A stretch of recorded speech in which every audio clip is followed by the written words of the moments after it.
The maid found the billionaire locked inside his study, what she found after unlocking. Emma Martinez had been working at the Thornton estate for exactly 3 months when she heard the sound that would change everything. It wasn't a crash or a cry for help. It was silence. The kind of silence that feels wrong in a house that's usually filled with the constant hum of business calls and keyboard clicks. She paused in the hallway, her cleaning cart squeaking to a stop on the marble floor. The grandfather clock in the foyer ticked away the seconds of a Tuesday morning that felt different somehow. Mr. Thornton, Alexander Thornton, tech billionaire and one of the youngest self-made magnates in the country, was always in his study by 6 a.m. She could usually hear him pacing, talking on the phone, his voice carrying through the heavy oak door with that particular intensity that successful people seem to possess. But today, there was nothing. Emma bit her lip, debating. In her 3 months here, she'd learned the rules. Don't disturb Mr. Thornton before noon unless the house is on fire. Stay invisible, do your work efficiently, and collect your very generous paycheck. It was the best job she'd had since moving to Connecticut from Texas, and she couldn't afford to lose it. Her younger brother's college tuition depended on it, not to mention her mother's medical bills. Still, something felt off. She knocked softly. Mr. Thornton? Sir? I'm sorry to disturb you, but I just wanted to check if you needed anything. Nothing. Emma's heart began to race. She knocked again, louder this time. Mr. Thornton? Are you all right? Silence answered her, heavy and unsettling. Her hands trembled as she pulled out her master key ring. The estate manager, Mrs. Chun, had given her keys to every room except the study. Mr. Thornton values his privacy above all else, she'd said sternly. That room is his sanctuary. Never, under any circumstances, are you to enter without his explicit permission. But what if something had happened? What if he'd had a heart attack or fallen? Emma made her decision. She hurried down to Mrs. Chen's office, her sensible shoes clicking rapidly against the floor. The older woman looked up from her computer, eyebrows rising at Emma's flushed face. Mrs. Chun, I think something might be wrong with Mr. Thornton. He's not answering his study door, and it's completely silent in there. He's never silent. Mrs. Chen's expression shifted from annoyed to concerned in an instant. She grabbed her own key ring and followed Emma back upstairs, moving with surprising speed for a woman in her 60s. They stood outside the study door together. Mrs. Chun knocked with authority. Mr. Thornton? It's Mrs. Chun. I'm coming in to check on you. Still nothing. The key turned in the lock with a soft click that seemed to echo through the hallway. Mrs. Chun pushed the door open slowly, and both women stepped inside. The study was dim, curtains drawn against the morning light. At first, Emma couldn't make out much, just the shapes of bookshelves, a massive desk, leather chairs. Then her eyes adjusted, and she saw him. Alexander Thornton sat on the floor in the corner of his study, knees drawn up to his chest, his expensive suit rumpled and wrinkled. His head was down, face hidden in his arms, and his whole body was shaking. He was crying. Not just crying, sobbing with a kind of raw, broken sounds that Emma had only heard once before, at her father's funeral when she was 12. Mrs. Chun froze, clearly as shocked as Emma. In all her years working for Mr. Thornton, she'd never seen him show anything but cool professionalism or, occasionally, calculated charm. But Emma's instincts kicked in before her mind could overthink it. She'd grown up in a family of 5 kids, had been the oldest, the caretaker, the one who kissed scraped knees and chased away nightmares. She recognized pain when she saw it, regardless of how expensive the suit was that covered it. She moved forward carefully, kneeling down a few feet away from him. Mr. Thornton? Her voice was soft, the same tone she'd used with her siblings when they were hurting. What's wrong? Are you hurt? He didn't respond, didn't even seem to hear her. He just kept crying, these awful, gasping sobs that sounded like they were being torn from somewhere deep inside him. Emma looked back at Mrs. Chun, who still stood frozen in the doorway, her usually composed face pale with uncertainty. Emma made a decision. Mrs. Chun, could you please bring some water and maybe some tissues? And call Dr. Morrison. Isn't that his physician's name? The older woman nodded gratefully, apparently relieved to have a task, and hurried away. Emma turned back to Alexander Thornton, This man she'd only ever seen from a distance, always perfectly put together, always in control. Now he looked like a little boy who'd lost his way. "Mr. Thornton," she said again gently. "My name is Emma. I'm here to help. Whatever it is, you're not alone." Can you hear me? His sobbing hitched slightly, and she thought maybe he'd heard her. "I'm going to move a little closer, okay? I'm not going to hurt you or judge you. I just want to help." She inched forward until she was sitting beside him, her back against the wall. She didn't touch him. She sensed that might be too much, but she sat close enough that he could feel her presence. "It's okay," she whispered. "Whatever it is, it's okay to cry. Sometimes we need to let it out." They sat like that for what felt like hours but was probably only minutes. Gradually, his sobs began to quiet, becoming softer, less violent. His breathing was still ragged, but the storm seemed to be passing. Mrs. Chun returned with water, tissues, and the news that Dr. Morrison was on his way.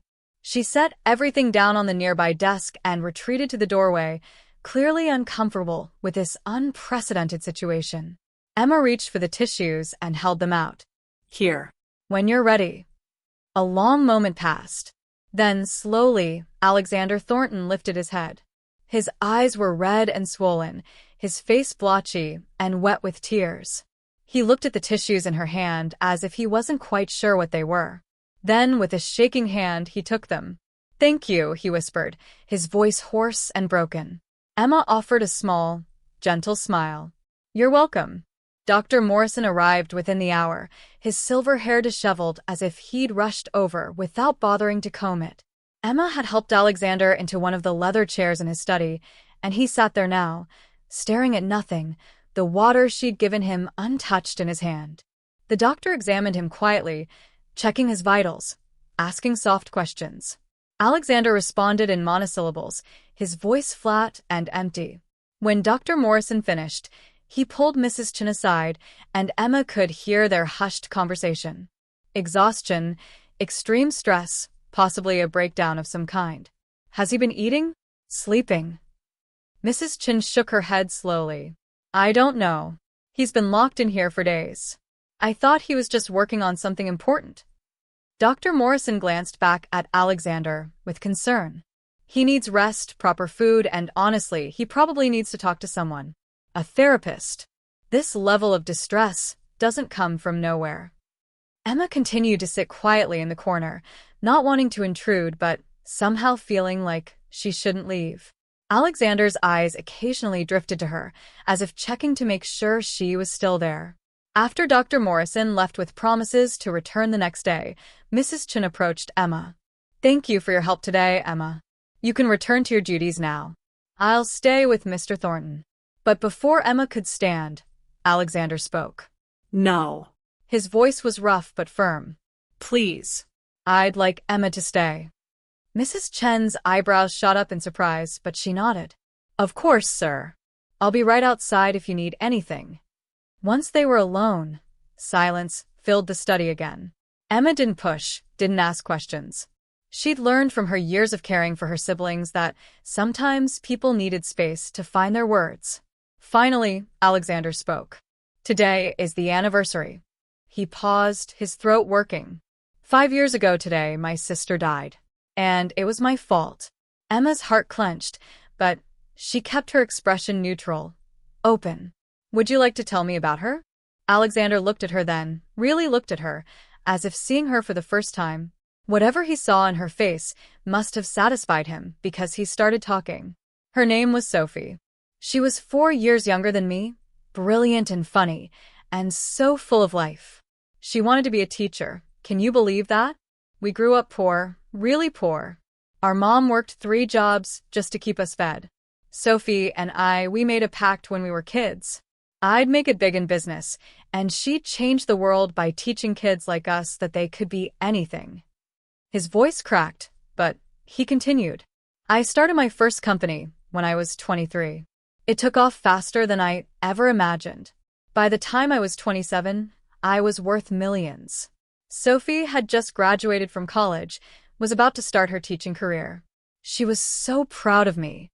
He stopped, his hands clenching into fists. She called me one night. She'd been offered a teaching position at a school in a rough neighborhood. The pay was terrible, but she was excited because she said those were the kids who needed good teachers the most. She asked if I could loan her money for a car. Public transportation didn't run that early, and she needed to be at school by 7 a.m.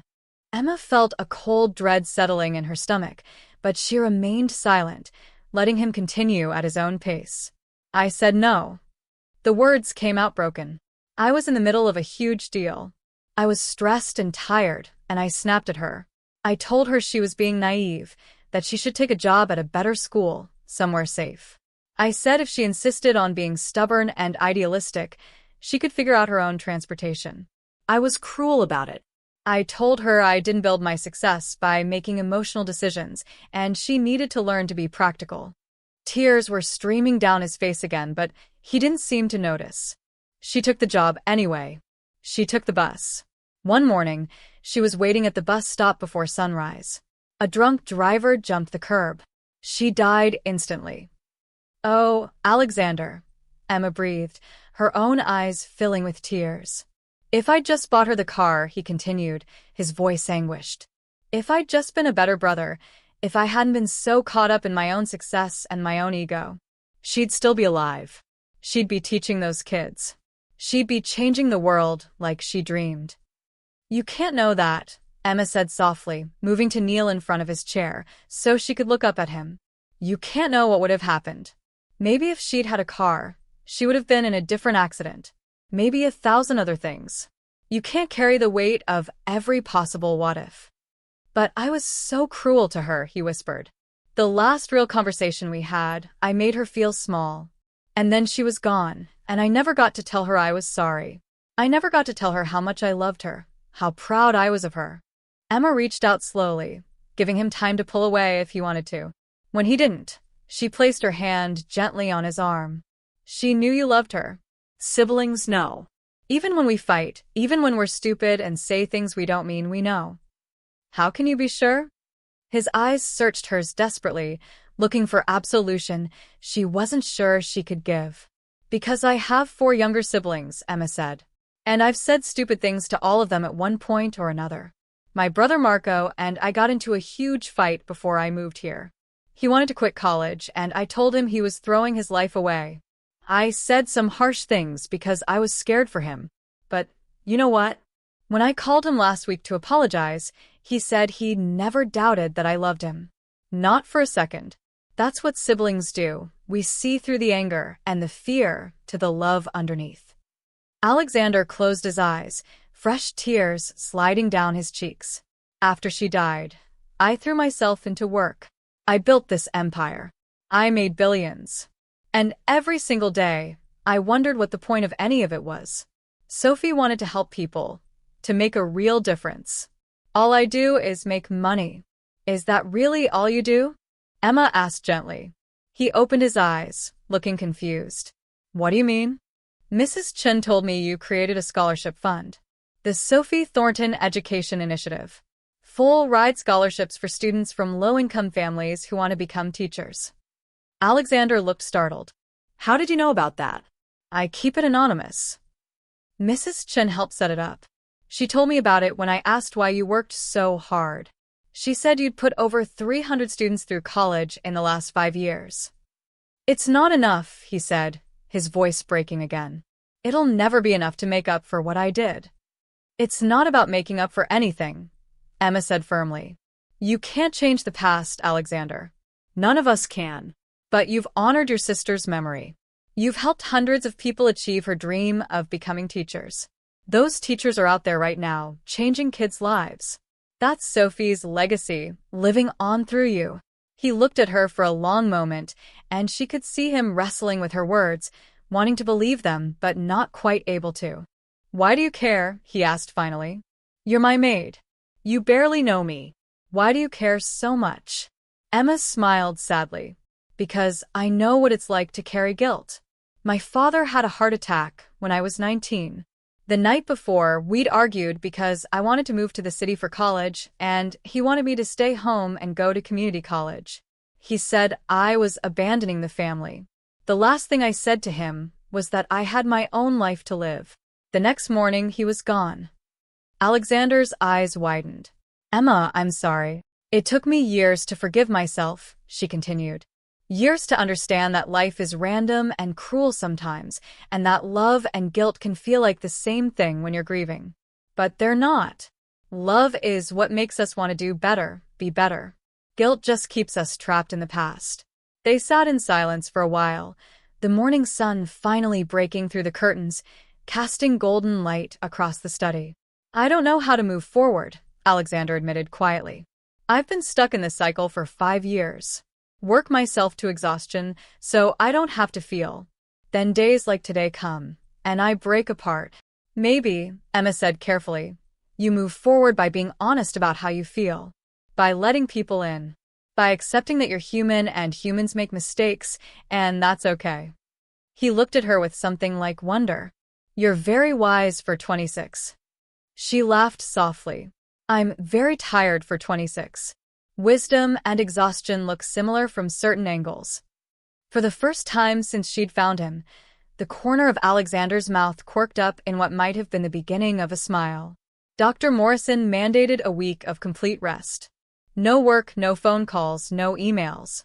Alexander protested at first, citing urgent deals and important meetings, but the doctor was firm. Mr. Thornton, your body and mind are telling you they need a break. You can listen now, or you can end up in a hospital. Your choice. Alexander chose rest, though he clearly didn't know what to do with himself. Emma found him wandering the house the next day, looking lost in his own home. Not used to having free time? She asked, pausing in her dusting of the main hall. He shook his head ruefully. I don't think I've had a full day off in 10 years. I don't even know what people do with themselves. Well, Emma said, thinking. What did you used to enjoy? Before the company, before everything? Alexander looked surprised by the question, as if no one had asked him that in years. I used to read. Fiction, mostly. Fantasy novels, adventure stories. Sophie and I would go to the library every Saturday and come home with stacks of books. There's a library in the East Wing, Emma pointed out. It's beautiful. Have you spent any time there? I haven't been in there since I bought this place, he admitted. I always meant to, but you were too busy, Emma finished gently. Maybe today's a good day to change that. He hesitated, then nodded slowly. Would you show me? I know it sounds ridiculous, but I barely know my own house. Emma smiled. I'd be happy to. The library was indeed beautiful. 2 stories of floor-to-ceiling bookshelves, comfortable reading nooks, tall windows that let in natural light, and a rolling ladder that circled the room. Emma had discovered it her first week and had spent her lunch breaks there, reading when she could. Alexander walked in slowly, looking around in wonder. This is incredible. I'd forgotten. The previous owner was a book collector, Emma said. Mrs. Chin told me he spent 40 years building this collection. Alexander ran his fingers along the spines of the books, reading titles. Sophie would have loved this. Instead of the pain that usually accompanied mentions of his sister, there was a softness in his voice. Emma took that as progress. What was her favorite genre? Emma asked. Historical fiction, Alexander said, smiling at the memory. She loved stories about ordinary people doing extraordinary things. She said it reminded her that everyone has the potential for greatness. Emma moved to a section of the library, scanning titles. The previous owner has an entire collection of historical fiction right here. Maybe you could read some of what she would have loved. Alexander joined her, pulling out a few books. The Nightingale. The Book Thief. All the Light We Cannot See. He held them carefully, as if they were precious. I've heard these are good. They're wonderful, Emma confirmed. And they're all about ordinary people being brave in impossible circumstances. Sophie would have loved them. He looked at her with an expression she couldn't quite read. How do you do that? Do what? Talk about her like she's still here. Like she's not just this ghost that haunts me. Emma thought about it for a moment. Because she is still here, in a way. In your memories, in the work you do in her name, in the person you became partly because of her. She's not just a ghost. She's part of who you are. Alexander was quiet for a long moment, then he nodded. I'd like to believe that. Then believe it, Emma said simply. Grief doesn't mean forgetting. It means carrying them with us in a new way. Over the next few days, Emma watched Alexander slowly begin to relax. She'd find him in the library, reading. Or in the garden, which he'd apparently never explored before. Once, she found him in the kitchen, attempting to make breakfast and creating a considerable mess. I haven't cooked in years, he explained sheepishly as Emma helped him clean flour off the countertops. I thought I remembered how to make pancakes. What happened? Emma asked, trying not to laugh at the batter on his expensive shirt. Apparently, I don't, he admitted. They caught fire. Pancakes caught fire? I might have gotten distracted reading and left them on too long. He looked so genuinely baffled by his own failure that Emma couldn't help but laugh. Come on, she said. I'll show you how my mom makes them. The secret is to stay present. No reading while cooking. They cooked together, and Emma found herself enjoying his company. Without the walls he usually kept up, Alexander was funny and self-deprecating, curious about everything. He asked her about her family, really listening when she talked about her siblings and her mother's battle with diabetes. Your mom is lucky to have you, he said as they sat at the kitchen island, eating pancakes that had turned out perfectly. I'm lucky to have her, Emma corrected. After my dad died, she could have fallen apart. Instead, she worked harder than ever to keep us together, to make sure we all stayed in school. She's the strongest person I know. Strength runs in your family, then, Alexander said quietly. Emma felt her cheeks warm. I'm just doing what needs to be done. That's what strong people always say. As the week progressed, Mrs. Chen noticed the change in her employer. I don't know what you did, she told Emma one afternoon, but Mr. Thornton seems different. More human somehow. Emma didn't know how to explain it, so she just smiled. Maybe he just needed someone to see him as a person instead of a billionaire. What Emma didn't tell Mrs. Chen was that she looked forward to her interactions with Alexander more than she should. That when she saw him reading in the library and he'd look up and smile at her, her heart would skip a beat. That she'd started leaving her favorite books on the table near his chair, and he'd started reading them and discussing them with her during her lunch breaks. This was dangerous territory. He was her employer, a billionaire, someone from a completely different world. She was his maid, someone he'd forget about as soon as he went back to his normal life. But when he looked at her with those thoughtful eyes, when he listened to her talk about her dreams of eventually opening a bookstore, when he remembered that she took her coffee with cream and no sugar and had it waiting for her one morning, it was hard to remember all the reasons why this connection was impossible. On the last day of his mandated rest, Alexander found Emma in the library. She was on her lunch break, reading one of the historical fiction novels she'd recommended to him. Did you like it?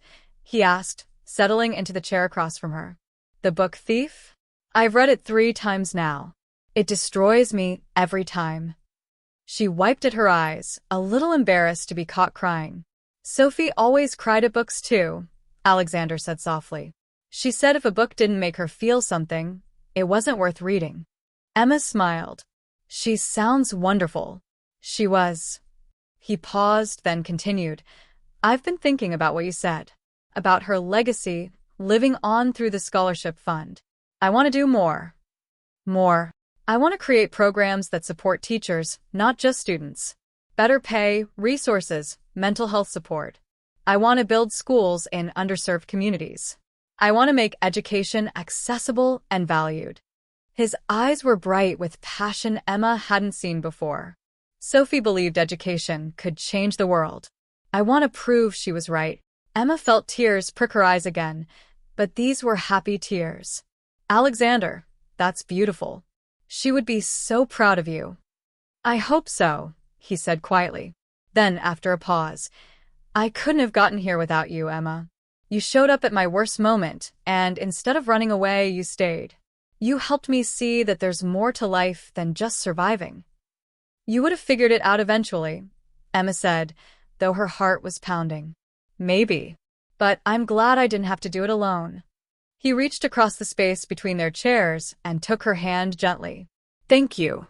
Emma knew she should pull away, should maintain professional boundaries, should remember that this was temporary. But his hand was warm, and the way he looked at her made her feel seen in a way she'd never experienced before. "You're welcome," she whispered. Monday morning arrived, and with it, reality. Alexander's mandatory rest was over, and he had to return to work. Emma watched as he straightened his tie in the hallway mirror, transforming back into the powerful businessman she'd first encountered months ago. But something was different now.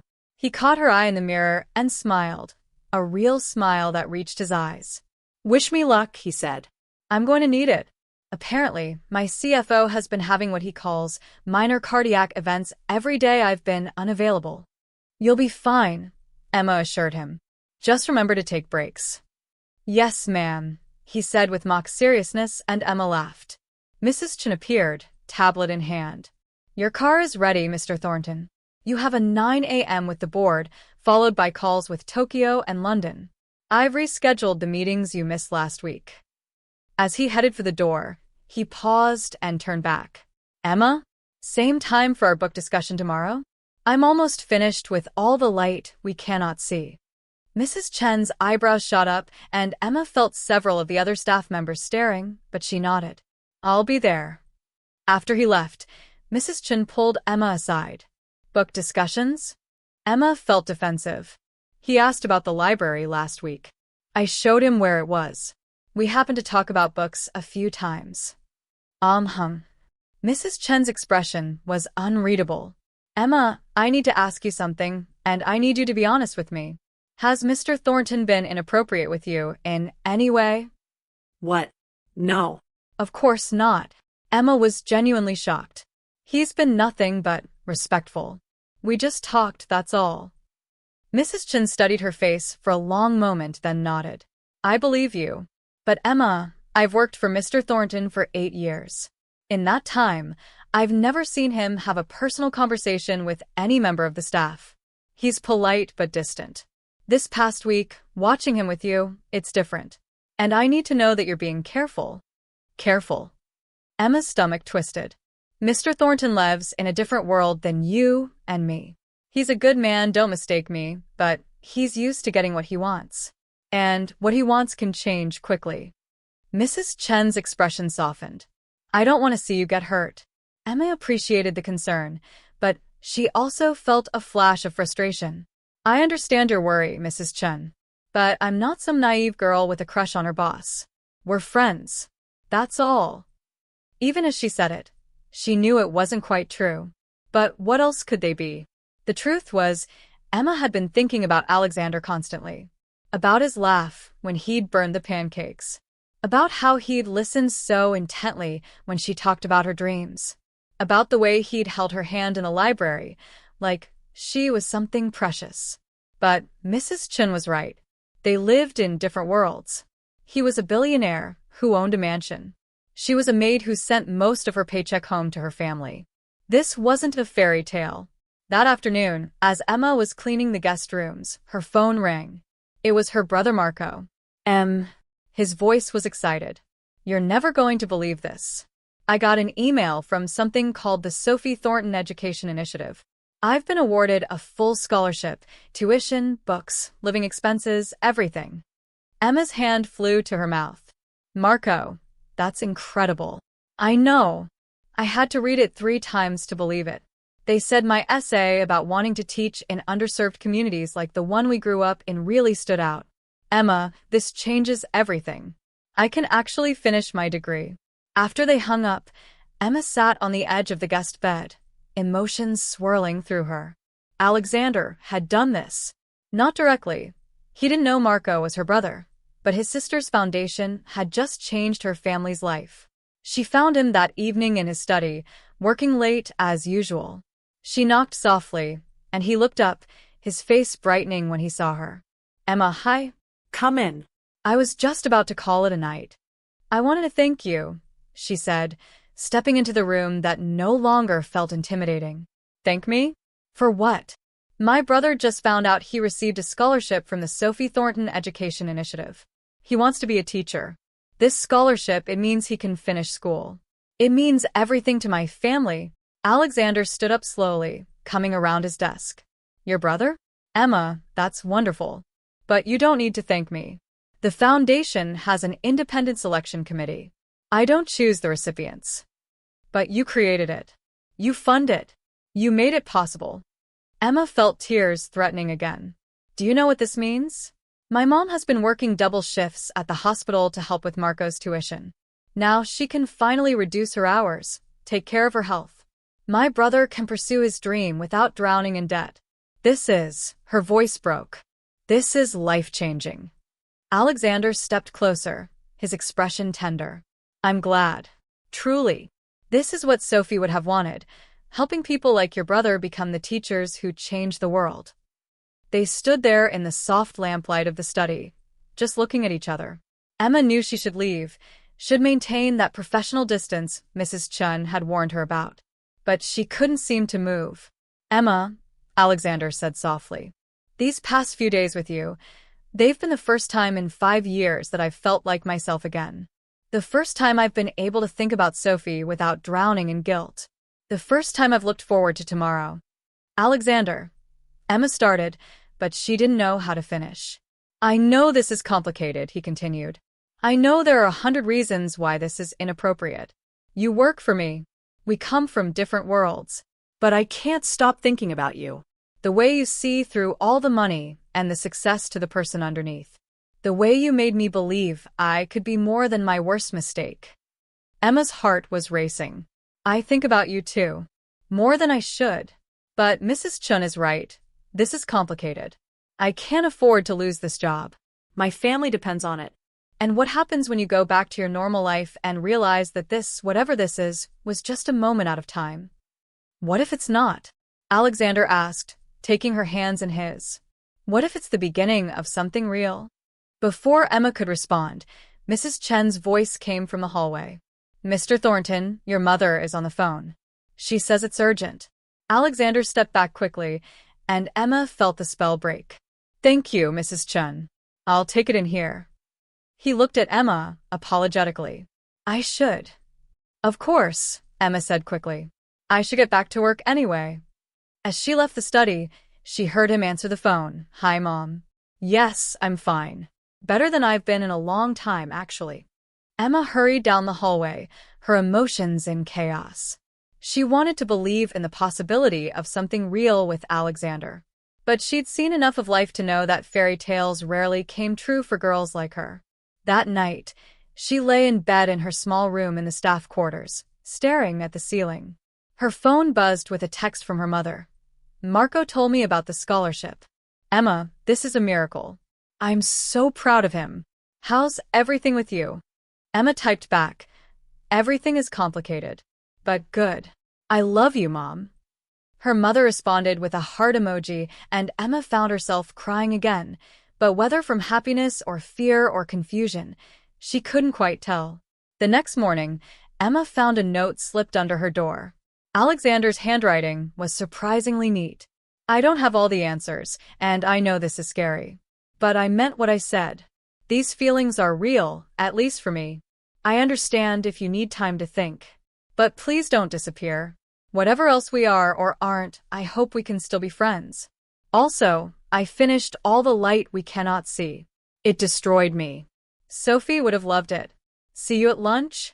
Emma held the note to her chest, took a deep breath, and made a decision. She showed up at the library at lunch. Alexander was already there, 2 cups of coffee waiting, hers with cream, no sugar. Hi, he said, looking uncertain in a way that made him seem younger than 32. Hi, she replied, taking her coffee and sitting down. So, about last night. Emma, if I made you uncomfortable. Let me finish, she interrupted gently. Last night, you asked what if this is the beginning of something real. And I've been thinking about that all night. Alexander waited, tension clear in his shoulders. The truth is, I'm terrified, Emma admitted. I'm terrified of losing my job, of getting hurt, of this just being a moment of gratitude or loneliness on your part that fades when life goes back to normal.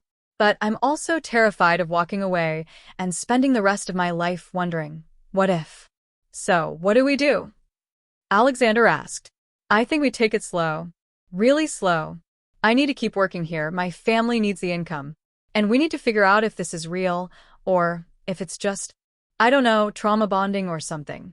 Alexander let out a breath that might have been a laugh. Trauma bonding? You were having a breakdown. I helped. It's natural for feelings to develop in situations like that. But that doesn't mean they last. Is that what you think this is? He looked hurt. I don't know what to think, Emma said honestly. All I know is that I care about you.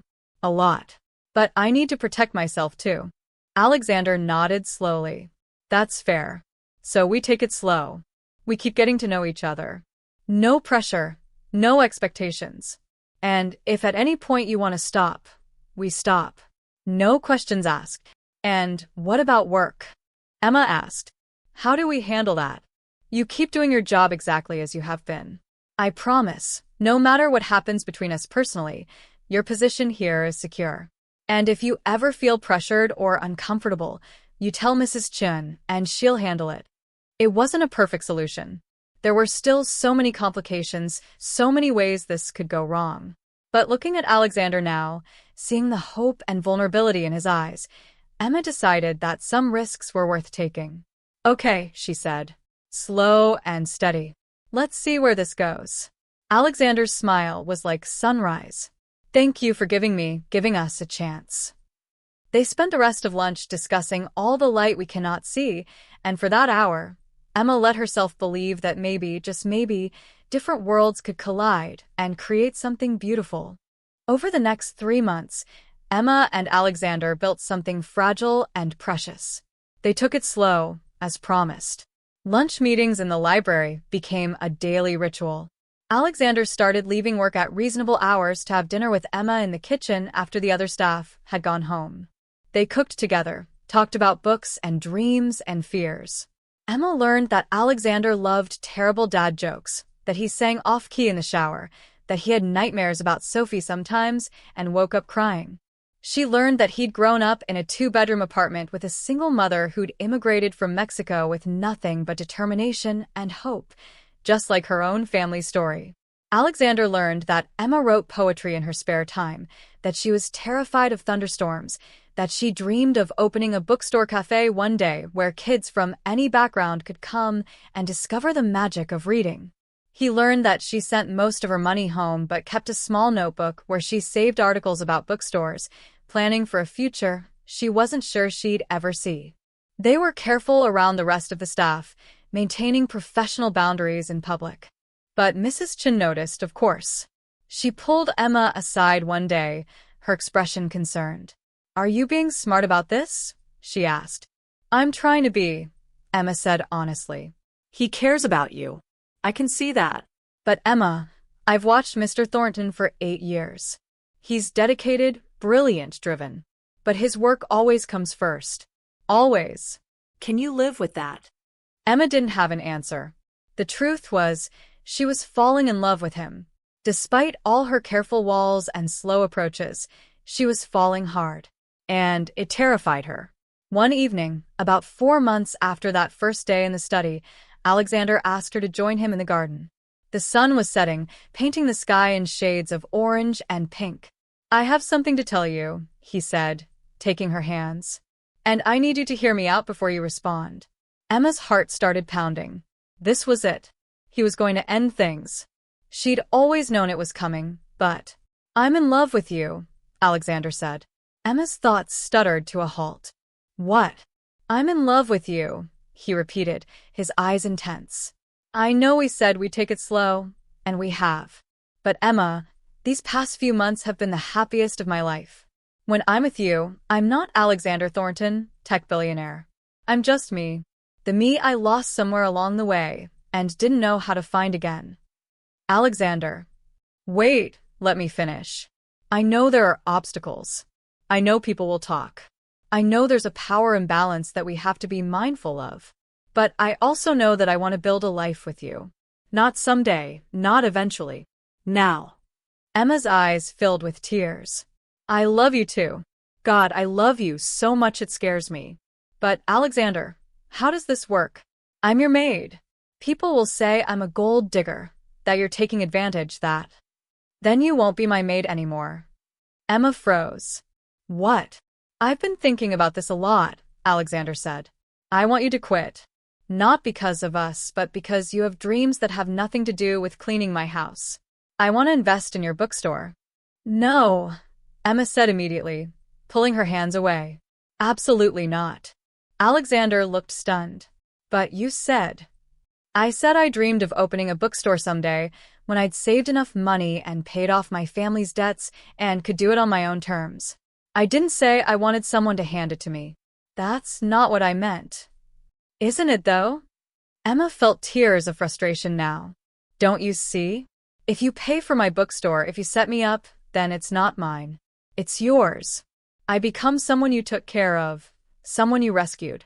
And maybe that works for a while, but eventually you'll resent me for it. Or I'll resent you, or both. Emma, that's not. My whole life, Emma interrupted, her voice shaking. People have underestimated me because I'm young, because I'm a woman, because I come from a poor family. I've worked so hard to prove that I can make it on my own. I can't let you take that away from me, even if you mean well. Alexander was quiet for a long moment. I'm sorry. You're right. I wasn't thinking about how that would feel for you. I was just thinking about how to fix the problem. That's part of the issue, Emma said, softer now. You're used to fixing things with money, but some things can't be fixed that way. Then help me understand how to do this right, Alexander said. Because Emma, I do love you, and I want to be with you. But I don't want to be with you in a way that diminishes you or makes you feel less than the incredible woman you are. They sat on the garden bench, the sunset fading to twilight. Emma took a deep breath. I need to keep working, she said. Maybe not as your maid. You're right that that's complicated, but I need to work. I need to earn my own money, build my own savings, create my own success. Okay, Alexander said. What if we found you a different position? Not working for me, but somewhere else? I know people who run bookstores, publishing houses, libraries. I could make introductions, just introductions, not favors, and you could find something that actually aligns with your dreams. Emma considered this. Introductions, I could accept. But I get the job on my own merit. Absolutely. And we need to figure out the relationship stuff. We can't keep hiding. It's not fair to either of us. Alexander nodded. I've been thinking about that too. I want to be public about us, Emma. I want to take you to dinner, to events. I want people to know that you're the woman I love. People will judge, Emma warned. Let them, Alexander said fiercely. You were there for me when I was broken. You saw me at my worst and didn't run away. You're brilliant and kind and strong, and anyone who can't see that isn't worth our time. Emma leaned her head on his shoulder. I'm still scared. Me too, Alexander admitted. But I think the best things in life are scary. They sat in comfortable silence for a while, watching the stars come out. Can I ask you something? Emma said eventually. Anything. What would Sophie think? About us? Alexander was quiet for so long that Emma thought maybe she shouldn't have asked. But then he spoke, his voice thick with emotion. She'd love you. She'd love how you don't let me get away with anything, how you challenge me to be better. She always said I needed someone who would see past the money and the success to the person underneath. She'd say I was lucky to have found you. He paused. And she'd probably make fun of me for burning the pancakes. Emma laughed through her tears. I wish I could have known her. In a way you do, Alexander said. Every teacher her scholarship fund supports, every kid who gets to stay in school because of her legacy, you know her through that. And now, through me telling you about her, keeping her memory alive. Tell me more about her, Emma said. What was she like as a kid? So Alexander told stories as the night deepened around them. Stories about Sophie sneaking library books into their cramped apartment, about her teaching neighborhood kids to read on their building's front stoop, about her fierce belief that education was the key to breaking the cycle of poverty. And Emma felt something shift inside her. The fear was still there, but it was smaller now, overshadowed by something bigger. Hope. Maybe they could build something real. Maybe love could bridge different worlds. Maybe two people who'd both lost so much could find something worth holding on to. I have an idea, Emma said suddenly. What kind of idea? What if, instead of you investing in my bookstore, we did something else with that money? I'm listening. What if we created a program through the Sophie Thornton Initiative that helps people from low-income backgrounds start small businesses? Not charity, but low-interest loans and mentorship. Help people build their own success, the way we both want to. Alexander sat up straighter. That's brilliant. Sophie would have loved that too, helping people help themselves. And then, Emma continued, warming to the idea, when I'm ready to open my bookstore, I could apply for one of those loans. I'd be doing it on my own merit, with my own hard work, but with the support of a program that exists to level the playing field. You're incredible, Alexander said, pulling her close. Has anyone ever told you that? You might have mentioned it once or twice, Emma teased. He kissed her then, soft and sweet and full of promise. And Emma let herself believe that maybe, just maybe, they could make this work. 6 months later, Emma stood in the doorway of her new workplace, Harper's Books and Brew, a beloved independent bookstore in downtown Hartford that had just expanded to include a cafe. She'd interviewed for the assistant manager position and gotten it on her own merit, though Alexander's introduction to the owner had opened the door. Mrs. Harper, a retired English teacher with kind eyes and wild gray hair, had been thrilled to hire someone who loved books as much as she did. You've got the passion, she'd said. Everything else we can teach. Emma loved her new job. She loved recommending books to customers, organizing reading groups, managing the cafe staff. She loved the smell of coffee and paper, the quiet rustling of pages, the excited voice of a child discovering a new favorite story. And she loved that she'd earned it herself. Alexander had been true to his word. He'd made the introduction, then stepped back and let Emma forge her own path. They'd gone public with their relationship 2 months ago, attending a charity gala together. There had been whispers and stares, a few tabloid articles with headlines like Billionaire's New Love, from Maid to Main Squeeze. Emma had wanted to hide, but Alexander had held her hand and whispered, "Remember, anyone worth knowing won't care. And anyone who cares isn't worth knowing." Her family had been surprisingly supportive. Her mother had cried happy tears when she met Alexander, recognizing a fellow child of immigrants who'd worked hard for everything.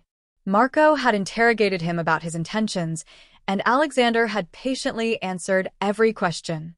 Mrs. Chen had pulled Emma aside at the gala. "I was wrong about him," she'd admitted. "Or rather, I was wrong about you two together. He's different with you. Better. And you shine brighter too." Now, as Emma arranged a new display of historical fiction, the bell above the door chimed. She looked up to see Alexander, holding a bouquet of flowers and looking almost nervous. "Hi," he said. "Do you have a minute?" Emma glanced at Mrs. Harper, who waved her away with a knowing smile. "Go on, dear." "I've got things covered here." They walked to a quiet corner of the store, near the children's section where Sophie might have spent her Saturdays. "What's going on?" Emma asked. "You're supposed to be in San Francisco for that tech conference." "I left early," Alexander said, "because I needed to tell you something, to ask you something." Emma's heart started pounding. "A year ago today," Alexander began, "you found me at my lowest point. I was broken, drowning in guilt, unable to see any way forward. You could have just called Dr. Morrison and left. But you didn't. You stayed. You sat with me in my pain and helped me find my way through it. Alexander, these past months with you have taught me what it means to really live, not just exist. You've shown me that success isn't about how much money you make or how many companies you build. It's about the connections we make, the lives we touch, the people we love." He reached into his pocket and pulled out a small velvet box. Emma's breath caught. "I know we've only been together officially for 6 months. I know some people will say it's too fast. But Emma, when you know, you know. And I know that I want to spend the rest of my life with you. I want to build a family with you. I want to support your dreams while you support mine. I want to grow old together, reading books and burning pancakes and making each other laugh."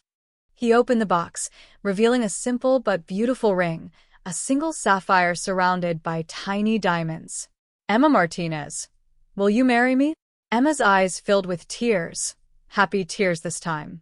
She thought about all the obstacles they'd overcome, all the fears they'd faced, all the growth they'd both experienced. "Yes," she whispered. Then louder. "Yes. Of course, yes." Alexander slipped the ring on her finger and kissed her, right there in the children's section, surrounded by stories of adventure and magic and happily ever afters. Mrs. Harper started clapping from across the store, and other customers joined in. Emma laughed through her tears, holding tight to the man who'd started as her employer and become her partner, her best friend, her home. That evening, they visited Sophie's grave together. It was something Alexander did every year on the anniversary of her death, but this time, Emma was with him. He knelt by the headstone, placing fresh flowers. "Hey, sophomore. "I want you to meet someone, even though I think you two might already know each other in some way. This is Emma. She's brilliant and kind and doesn't take any of my nonsense. She helped me find my way back to myself. And she said yes when I asked her to marry me." Emma knelt beside him, placing her hand over his. "Hi, Sophie. I wish I could have known you. But I know you through the scholarship that changed my brother's life, through the stories Alexander tells about you, through the legacy you left behind. Thank you for raising a brother who knows how to love, how to grow, how to honor your memory by making the world better." They sat in comfortable silence for a while, the evening sun warm on their backs. "I've been thinking," Alexander said eventually, "about what we talked about, the small business program through the foundation. I want to expand it. I want to create a whole network of support for people trying to build their own success. Education, business loans, mentorship, mental health resources. A comprehensive approach to breaking the cycle of poverty." "That sounds perfect," Emma said. "And I was thinking maybe we could partner with bookstores and libraries to create reading programs for kids, especially in underserved communities. Free books, literacy support, spaces where every child feels welcome." "Sophie's Dream Initiative," Alexander said softly. "That's what we'll call it. Everything we do to help others, it all goes under that umbrella. Education, business support, literacy programs, all of it honoring her belief that knowledge and opportunity can change the world." Emma squeezed his hand. "She'd be so proud of you. Of us." As they walked back to the car, Alexander's phone buzzed. He glanced at it and smiled. "It's Marco. He says congratulations, and he better be in the wedding party." "Of course he will be," Emma laughed. "He can stand on your side. He's as much yours now as he is mine." "Family," Alexander said, pulling her close. "That's what we're building. Not just the two of us, but something bigger. A family of choice, of purpose, of love." 3 months later, Emma stood in front of the mirror in the estate's main bedroom, her bedroom now too, adjusting her wedding dress. It was simple and elegant, exactly what she'd wanted. Her mother entered, tears already streaming down her face. "Mihija, you look beautiful." "Don't make me cry yet, Mama," Emma said, but she was already tearing up. "We haven't even gotten to the ceremony." "I'm just so happy for you," her mother said, helping adjust Emma's veil. "Your father would be so proud. You found love, you built a life for yourself, and you never lost sight of who you are." "I learned from the best," Emma said, hugging her mother carefully so as not to wrinkle either of their dresses. Marco poked his head in. "Everyone's ready. It's time." The ceremony was held in the estate's garden, the same place where Alexander had first told Emma he loved her. Close friends and family filled the chairs, but the front row on the groom's side was empty except for a framed photo of Sophie, smiling and full of life. As Emma walked down the aisle, she saw Alexander waiting for her, tears streaming down his face. She'd seen him cry before, that first day in his study, but these were different tears. These were tears of joy. The ceremony was beautiful. They exchanged vows they'd written themselves, promising to support each other's dreams, to face challenges together, to keep growing and learning and loving. When the officiant pronounced them married, Alexander kissed her like she was his entire world. Because she was. At the reception, Emma found a quiet moment to stand by Sophie's photo. "Thank you," she whispered, "for raising him to be the kind of man who knows how to love with his whole heart. For believing in education and second chances, and the power of kindness. Your legacy lives on, in him and in all the lives you're still touching. Talking to my sister? Alexander appeared beside her, handing her a glass of champagne. Telling her thank you, Emma said, and making her a promise. What kind of promise? That will make sure every kid, regardless of where they come from, has the chance to dream big. That will build the world she believed in, one book, one scholarship, one opportunity at a time. Alexander raised his glass. To Sophie. And to new beginnings. To love that heals, Emma added. And to stories that end happily, Alexander finished. They clinked glasses and drank, surrounded by the people they loved, in the garden where they'd first admitted their feelings, on a day that seemed to glow with possibility. Emma thought back to that morning a year ago, when she'd found Alexander broken and sobbing on his study floor. She'd been terrified, uncertain, had no idea what to say or do. But she'd stayed. She'd chosen compassion over comfort, connection over fear. And that choice had changed everything. Sometimes the most important moments in life come when we're least prepared for them. Sometimes love finds us in the most unexpected places. Sometimes healing begins with a stranger who sees our pain and decides to stay. Emma looked at her new husband, at her family celebrating around them, at the life they were building together.